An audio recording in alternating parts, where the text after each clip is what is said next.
राम राम पाडेमामा गुरुमाऊली.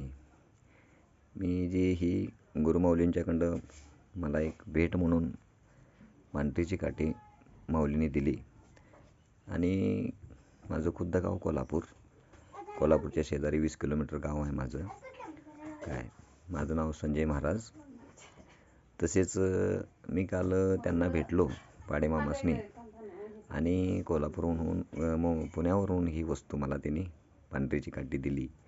तर त्या वस्तूची अशी चमत्कार आहे, ही जी काठी आहे ती पाडेमामाने दिल्यामुळं आणि माझे घरात गेल्यानंतर माझे शिष्य बंधू यशवंत कांबळे महाराज हे आम्ही बसलो होतो बोलत. तर त्यांच्या भोवतीवर आधीच पहिली सूज होती, पूर्ण सुजलेली. मी त्यांना विचारलं की बाबा ही असं का सुजलं आहे म्हणून.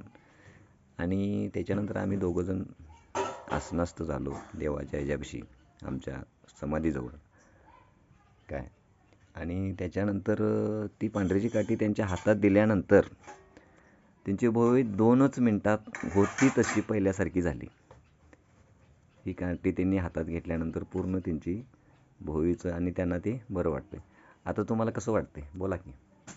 हो आहे, बरं आहे. बरं वाटतं म्हणजे मला मी ते हातात घेतल्याबरोबर का नाही मला फरक पडला. आणि मला त्याच्या आधी काय जरा साधारण काहीतरी होईत, साधारण तक्रार वाढती, ती तक्रार सुद्धा साधारण कमी आलेली आहे. चांगली गोष्ट आहे. चांगली गोष्ट आहे. आता तुम्हाला क्लिअर वाटते. तर पाडेमामांना नमस्कार म्हणून तुम्ही बोलला पाहिजे सा. बोला पाडेमामांचा नमस्कार. पाडेमामांचा नमस्कार. हां, हॅलो. तर असा हा पांढरीच्या काठीचा चमत्कार आहे आणि पाडेमामांचा एक मोठा आशीर्वाद आमच्या पाठीशी आहे आणि त्यांच्यामुळं सगळं हे आम्हाला आज बघायला मिळालं.